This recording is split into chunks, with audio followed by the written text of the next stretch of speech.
Habari kwenye taarifa hizi za yanayojiri. Jina langu ni Hadia Mwasiwa. Na moja kwa moja tukianza tuzamie taarifa hii ambapo zoezi la kubomoa jumba hatari katika kaunti ya Mombasa limeng'oa nanga asubuhi ya leo, huku wanajeshi wakiendeleza ubomozi huo.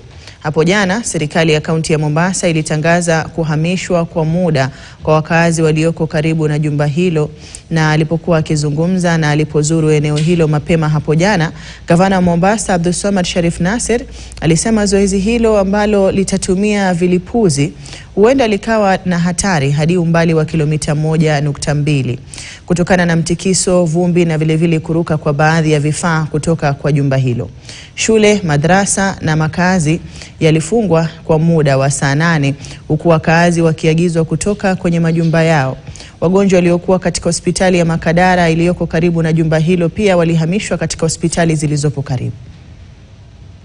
Nipo katika barabara kuu ya Digo katika eneo la Bondeni, na kinachoendelea kwa sasa nyuma yangu tu ni baadhi ya watu ambao wanaondolewa katika maeneo haya. Kumbuka kuwa yule ni mama ambaye ni mgonjwa, na kutokana na amri iliyokuwa imetolewa hiyo jana ni kuwa watu ambao wanaishi kilomita 1 na mita 200 karibu na jengo hilo watakuwa wakiondolewa. Hawa wanahusisha pia wale ambao watakuwa katika hospitali kuu ya ukanda wa Pwani ambayo ni Makadara, na ni mojawapo tu ya shule ambayo inaendelea katika maeneo haya. Na ukiangalia kule mbele tu kabisa karibu takriban mita 300 ni sehemu ambayo zoezi zima la kuangusha jengo hilo lenye orofa 11 linaendelea. Kumbuka tumekatazwa kuwa hatutaruhusiwa kupita kutoka eneo hili, na kwa sasa tumepewa tu dakika 15 ya kuhakikisha kuwa tumepata picha hizo na kutoka sehemu hii.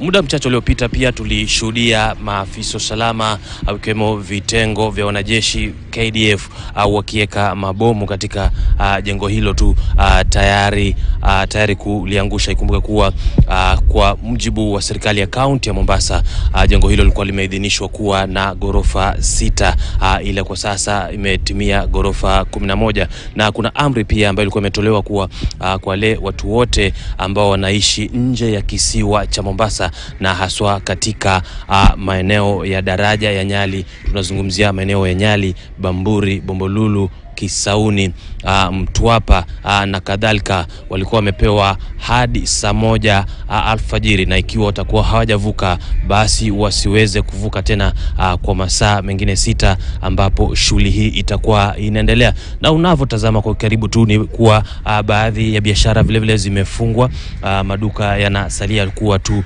mahame, na vile vile trafiki ni magari ya umma na binafsi ambayo tumeshuhudia ni machache sana katika jiji hili, kila mtu akifuatilia kwa umakini sana kuona jinsi shughuli hii itakavyoendelea, na labda baadaye kurudi katika hali yake ya uhalisia. Ikumbuka kuwa pia baadhi ya wale wagonjwa ambao walikuwa katika hospitali kuu ya ukanda wa Pwani, nazungumzia Coast General Hospital, wamewezwa kusafirishwa katika hospitali zingine za karibu, kwani hiyo jana wamesema kuwa shughuli hii itakavyoanza au mlio ambao utakuwa unatoka katika shughuli nzima ni mlio ambao bila shaka utakuwa ni wa kuogofya, na vile vile vumbi ambalo litakuwa linatokana na shughuli nzima, na hivyo ndivyo watu au wakaazi wote wameambiwa kuwa watoke katika maeneo haya. Hivyo kwa sasa tutakuwa tu